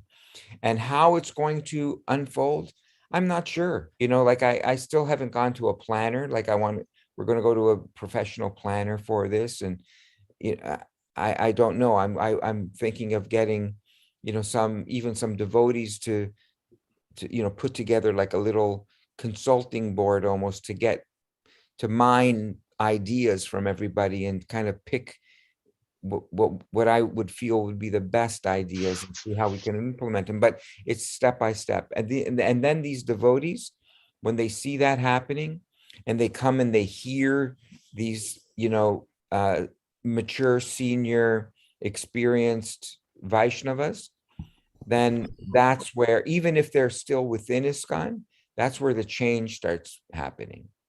You know, and that's where the influence of, you know, the Hare Krishna movement starts taking place. But it's a matter of us kind of not wasting time and just kind of focusing on what we want to do. You know, it's because just like what happened in Ottawa. You know, last week I called Gaura Prabhu and I said, Gaura, like, this thing is blowing up on Capitol Hill, and there's no devotees there. Like, let's get a bus. So the first thing I did is I checked, you know, how much is a bus, 56-person bus, thinking that I can get 56 people in. We couldn't get them. We just ended up just me and Gaura, but we had these Pradyumna Prabhu and his devotees from Montreal. And so the ISKCON didn't go there, but we did. And so if Prabhupada was here and we went to Prabhupada and said, Prabhupada, the GBC here isn't sending anyone to Ottawa. Well, Prabhupada would say, well, why don't you go? Right. I believe so. You go. That's what he would say. He'd say, you go. So that's what we did. We went. And we saw how Krishna blessed us, how Prabhupada blessed us with so much mercy. Yeah. And how many people, did you see that clip from that I sent where the Sikh person was saying that his wife dreamed about Krishna? She was talking about Krishna yesterday, like the day before yesterday. No, I didn't see that either. She went and she said she was thinking about Lord Krishna, the Sikh woman. And then the very next day, they went to Capitol Hill and they saw the devotees chanting. She started crying. Oh. Yeah. And these are the miracles that happen that we're not even aware of. And my point of difference is not that you took personal initiative to do that. That's great. But your process is a little, I'm just going to talk from a management perspective. Okay. Your process is a little different. Prabhupada, before he did ISKCON with nobody, what did he do? He created the League of Devotees, and, you know, what we do. And when he sat on the bench, I have farms, I have gurukuls, I have restaurants, I have temples all over the world, before he didn't have anything. Because only time separating. Yes. So the question is, the difference where I'm taking for Jivan Mukta to the Mahabodhi thinking is, and this doesn't take anything away from personal initiative, is that to really attract devotees, you really have to understand what you're doing and going before you just go. When I was, and I told this to Tapapunj, when I was the SDS leader in the revolutionary movement in Southern California, which Reagan sent the National Guard on, and we had Tom Hayden, Jane Fonda, and Cesar Chavez, and then Chicano died, and the National Guard got in and riots, and guy threw the trash, lit the administration building on fire, and I was the president of the student body. When I went to, and we were cheering, and all these went to the SDS leadership, and I asked them, so what's going to happen after the revolution? Well, we'll just figure it out. We have a bunch of people. We'll kind of figure out what we're doing. I left, so I'm never coming back. And they go, what do you mean? Is this just not going to be successful? Mainly because, just having that, well, let's just do it in spontaneous. Yeah, you can if you're if you're totally dependent and Sarangatiyan to Krishna, and only at that point he gives you information, because why you're doing everything for Krishna. But if not, then you need the plan, because intelligent devotees, well, what are you going to do after that? I don't know. We'll have to figure it out. Then that breaks it, because as you move fast along the line, not that you can't be innovative, you can't adjust to the different situations. That's not what I'm saying. But you have to kind of know where you're going. Just like what I was talking about in devotional service. You're doing sadhana. One day I'm worshiping Dishringa, the next day I worship Radha and Krishna, then I worship Sitaram. Then it's not one pointed. Therefore, your goal of coming to the sadhya of sadhana is not going to happen, because you're not one pointed in your devotion. Similarly, if you don't know what the sadhana is or where you're going, you won't be successful in your sadhana. Right. Okay, and developing an alternative society, you kind of need to map out, if I had money, if I had people, if I had this, what does this thing look like? And then put it on a paper. At least maybe you're the only one in your group that you're going to do that knows if Krishna provides some of these things, what do you want to do with it? And then up there, you might get it, because Krishna sees that you've actually, if I give you something, what are you going to do with it? When Srila Narayan said to me, Mabudi, you should plan out how the society should develop. Okay, because he knew that's kind of one of the things I was doing. I said, but they don't want institutions. Everyone's fried from ISKCON. They don't want to have any kind of institution. He says, time will change. So it was interesting, because I got a week ago, I got some leaders that asked me, Mabudi, why don't you, all the things that we were supposed to do for Narayan, we're not doing some of those things because no one knows how to put those things together. They asked me, can you put some of that stuff together? And I was thinking, well, I don't know. Maybe this is the time. Maybe other people should be doing that kind of stuff. But the same thing, since you're thinking this, I'm encouraging you should do it, but you should put the time in, at least mentally, it's not writing it down. If you had a bunch of people coming in and you had donations and you had land and you had whatever it is, what would you do and what steps would you take to do it? Even you've got nothing right now. And with such a plan like that, you're more than likely that Radha and Krishna and Srila Prabhupada and our Gaudiya Guru Varga will give you the ability, the opportunities to do something with it, because they understand. And then your dependence upon Krishna about your own sadhana and your own devotion service will empower you to be able to use as an instrument. If not, you won't be successful. Any of us, not just you. Mm-hmm. Okay. Regarding the Capitol Hill Harinam, though, I mean, we were just going there for Harinam. We just were going to be a presence there. That was great. That's why I said, I'm not taking away from the ingenuity and just doing it. That was fantastic. But if you're going to want to collectively build something and you want to do it, it takes, if you do it without any kind of organization, you better be a pure devotee. The plan, my plan is getting professional planners as far as even the layout of the land and where everything is going to happen. I would be consulting like planners, hiring them and saying, okay, how do you build, where do you build a community, and where would you have, and that's something that is definitely contemplated. That's the direction that we would be going. But yes, there's more involved than that as well. No question about it. The other thing that's involved, as evidenced by Prabhupada's life, I know in my own experience with farming, is you have to make yourself vulnerable to failure. And that's when Krishna steps in. Just like Prabhupada in his very early days, and was going back down to the docks looking to see the Jaladuta, Yes. because he was starting to wonder, like, maybe this wasn't such a good idea. And I know in my own farming experience over the years that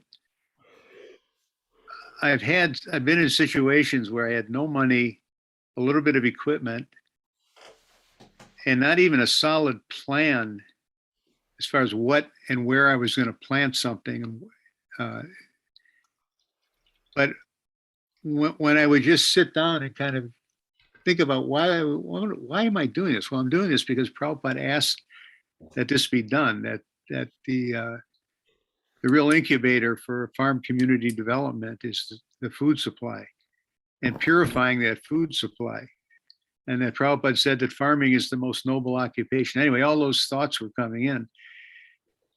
And then, as Mahabhuti was just saying, somehow or other, because I was determined to pursue those goals, the ideas came. And sometimes I'd fail in doing them, but I learned from that failure. And it was such a wonderful, purifying experience to go, I've just got to make this work because it's something that Prabhupada wants. Mm-hmm.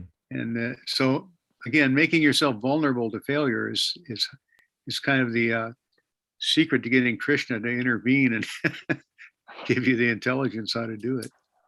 Papa Punj Prabhu, with so many years of agriculture that you've done, I know one thing when I took the 4-season permaculture design course 10 years ago, one aspect of that course that I wanted to learn more about, but for some reason was not addressed very much, is understanding soil. So I'm just thinking for Jivan Mukta Prabhu to do this project, you yourself must be some level of an expert in understanding soil and what kind of soil is found where and what kind of soil is best for growing certain kinds of things. Yes? No, not compared to somebody who's what they call in the States a county extension agent. In other words, the agricultural establishment has people who are far more expert than I understanding, and they would go around Jivan Mukta's property and they would take soil samples. Uh-huh. They would do what are called perk tests to see Like what they did at my place. Yeah, to see what the drainage is exactly and what the pH of the soil is, and then they would recommend certain recommendations of applications of this and that, and where you're going to put housing and all that kind of stuff. So it would I'm sure Jivan Mukta's already thought of that. Oh yeah. There are people who that's their profession, basically. They do. My skill set is really just inspiring young people that I can recruit young people and I can get them to want to do it for the right spiritual reasons, because I work with them. I work alongside of them. And by the grace of Prabhupada, there's something so wholesome about working with the soil and growing your own food that it really, when you add Krishna consciousness to that, it's a instant devotee maker. And that's kind of really, I mean, I can farm. I know the equipment and I know how to lay things out and, lay the irrigation down and all that stuff. But that you can go on YouTube and find that stuff. Not that I'm not pretending to be so expert in that, but the main thing that makes a farm community is the camaraderie of knowing that Krishna is getting the best of the offering, and that your service of growing food for the other varnas and ashram makes them peaceful, because they don't have to go anywhere to get the most fundamental of their needs met, food. And when that food, when their food supply is healthy and nutrient dense and all that, you've done such a wonderful service for all the Varnas and all the ashrams. And that's why it's the most noble occupation. It's not that it's because you are soiled at the end of the day. So that's where my skill set really lays at. It's in recruiting and getting people going on and being resourceful, supplying the right kind of tools to do the right kind of jobs, and doing it, as it says in the Bible, many hands making light work. Whereas Chanakya Pandit said, farming means 5, austerity means 1, travel means best done by 2, study best done by 3. I can't remember what 4 is, but 5 is farming means 5, best done by 5. Otherwise, you have this like Western idea of farming, which is this Calvinistic, the Lone Ranger out there and up in Sudbury, and it's just hard work. It's just nothing but hard work. And Oh, I definitely wouldn't undertake that. No, but I've got, I had a campground that I just converted to 116 townhouses and some condominiums. So I've gone through the whole process of planning, zoning, like working with service, contractors for servicing. So, I've got a planner actually who's like chomping at the bit to kind of work on this project. But yeah, it just wouldn't be like a haphazard hillbilly type, development. It would be, it would be definitely, planned properly, so that if we're going to have, for example,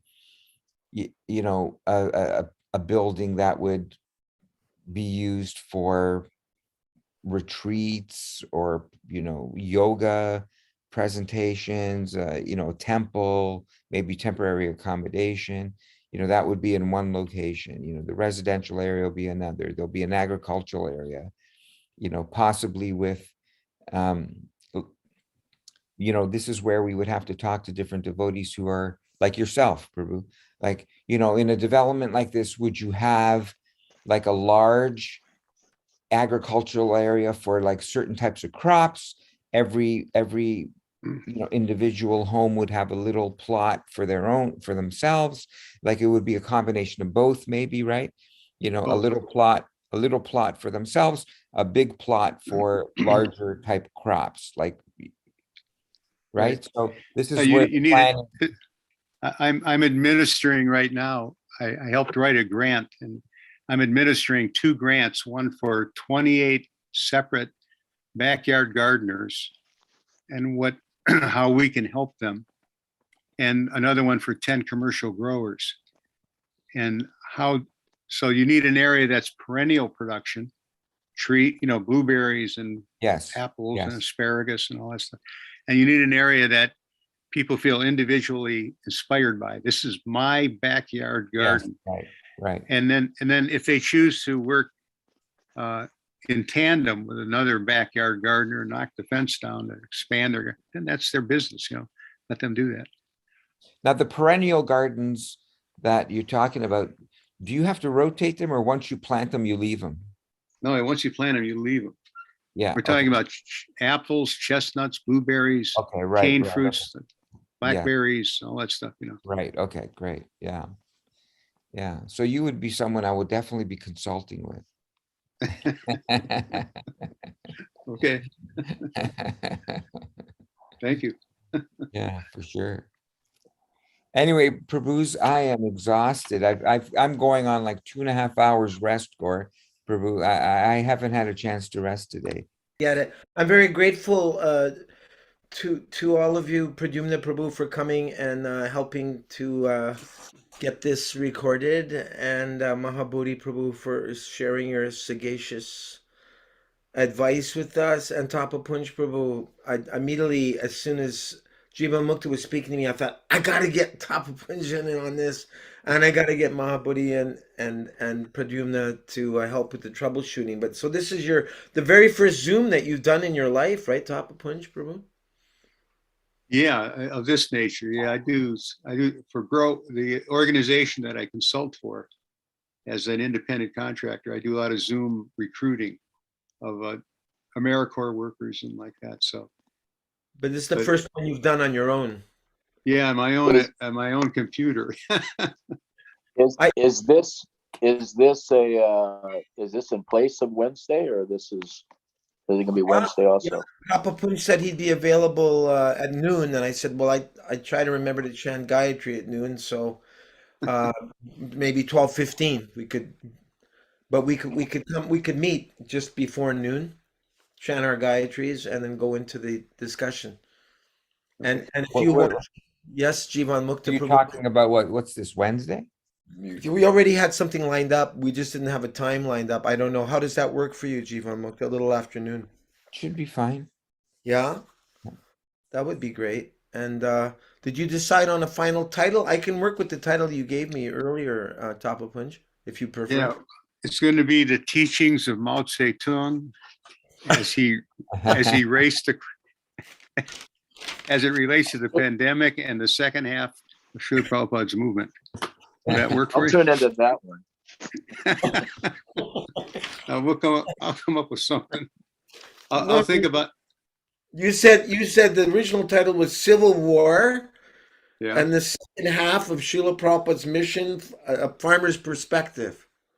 There's a Yeah, lot of but- interest in that. I sent that out, and there's a lot of people asking, where's the link for that?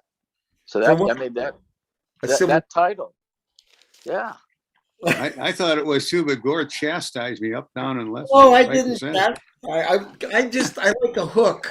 I like something that's a little sensationalistic, provocative, but But maybe if they're gonna come to hear about Civil War, when are we talking about Civil War? okay, we'll go with it then. Civil War, the second half of Shula. Okay, Civil War and the second half of Shula. No, Prabhupada. but where's the subject of Civil War in all our discussion? We haven't discussed Civil War at all to this point. That's why Tapa Punch wants you to come back on Wednesday so you can hear it. Yeah. He's Okay. got us hanging. Prabhupada spoke a lot about this conflict. It's a done deal at some point. He's already talked about it. The shutting down of the society, the battle, between Russia and America, the devotees have to be involved in, it's not theoretical. It's just, No, it's I know, time. but that war I understood, but did Prabhupada talk about a civil war? Now that may happen in America. I meant when they divide us, It's happening in Canada. yeah, you've already got it there. You started it for the people that are asleep or they're already paid off by the New World Order. Actually, Trudeau was speaking at the World Economic Forum. Forum, and he was specifically speaking in public within that forum, was talking about the political policy of dividing people, Mhm. and how he was saying that the only setback is that at the end it might be a little hard to control the animosity between everybody because you've divided everyone, and now it's possible to kind of lose control of it. But this is a policy that they know of and they talk about. And in his last election, this is exactly what he did. Yep. Divided everybody, pitted one group against the other. Well, if you look at the leaders, most of them all went to that leadership school by the Economic Forum, taught by Schwab, Yeah. France, Germany, England, Canada, New Zealand. Australia, New Zealand, the American guys were earlier. They've already had on that stuff. Then they got new people that people are going that devoted. Tulsi Gabbard, she's a graduate from that too. So, and that whole thing is just teaching him how to continue with this New World Order stuff. So anyone who's a graduate from that, basically, don't vote for him. even if they seem to have good views. That But school is still- the World but Economic I- Forum. Right. That's the But school. I think pursuant to what Jeevan Mukhi just said, the Civil War has already started. It's in a kind of psychological phase right now. Yeah, you're right. But yada yada hi dharma saya. In other words, there's always this conflict within the material world between the devotees and the demons. Yeah. And that's what I think we can expand on that in a way that doesn't make our title sound a little ridiculous or Well, disingenuous. Read Prabhupada's room conversation, January 21st, 1977. He speaks completely on that. And he said, now that they're trying to destroy us, we're trying to destroy them. Now it's a psychological battle, but soon there'll be, a real battle, confrontation. And the devotees must participate in that fight, which is like shocked a lot of, devotees that, no, we just, I had to explain that to Lochananda Prabhu, not that everybody's going to be an armed militant or something. People, according to their different adhikar, will engage differently. Some just by resistance. But, the difference is Prabhupada didn't allow in his commentary to be neutral on that. Right. Isn't that interesting? Because the devotees here in in Canada were banned from participating in these protests because they wanted to avoid the politics. And they were told specifically not to attend and not to accompany us in our Harinam. In the old days in New York City, when they'd have these big peace protests or big peace gatherings, the devotees would be there passing out the peace plan. Bhoktanam Yagnatapasam Sarvalokam. They would have little pamphlets, and they made devotees from that. And people would read that and go, "My God, that's the peace plan." Right. The peace formula. Yeah. Peace formula. Right. Yeah. So anyway, I think we can, if you give permission to run with that title, I think we can make it work. Yeah, for sure. I'd just like to ask Pradyumna, I don't want to keep you any longer, Jivan Mukta Prabhu. Pradyumna Prabhu, you've been patiently and humbly and quietly listening in. I know as a younger devotee, you have the idealistic view, to see ISKCON improve and, become a better ISKCON. I'm just wondering, do you have any thoughts or did anyone's comments tonight move you? Do you have a comment or a question, anything to raise before we call it a night? Pradyumna Prabhu, are you still there? I'm going to unmute you. I can't unmute you. You can only unmute yourself. Are you there, Pradyumna? I don't know. I think he's just letting the wheels roll as everything gets recorded here. Oh, good. Anyway, Prabhu, I'm gonna interrupt you. I'm gonna offer my obeisances Okay. to all of you. Vanchakalpa Drubhyascha. Patitanam Pavanebhyo Vaishnavebhyo Namo Namah. 12:15, Jivan. Always a pleasure getting the association of these wonderful Vaishnavas. And 12:15. it's so nice to talk to Tapapunj Prabhu again. I don't think you remember me when I was a brahmachari. I do. Do you? Yeah. When I would visit New Vrindavan and yes, absolutely. I absolutely Really? remember. yeah. Yeah. I remember I was there when you took sannyas. Oh my God. Yeah, I was there. Actually, I was there when Radhanath Maharaj got his sannyas as well. And Wow. actually, I moved there for a little while and sold paintings with Devada. Where is that rascal? What's he doing now? I don't know. I have no idea. Anyway, good night, everybody. Okay, Hare Krishna. 12:15, Jivan Mukta. Okay, Gaura, you keep reminding me. Haribol. Haribol. Hare Thanks, Krishna. Mahabali Prabhu. Thank you, Pradyumna. Thank you, Tapapunj. Thank you, Gaur. Haribol. Hare Krishna. Good and sweet, Haribol. sweet, as Jamuna Devi would say, sweet Gaura dreams. Hare Krishna. Thanks, Pradyumna. Are you there? I can't even tell.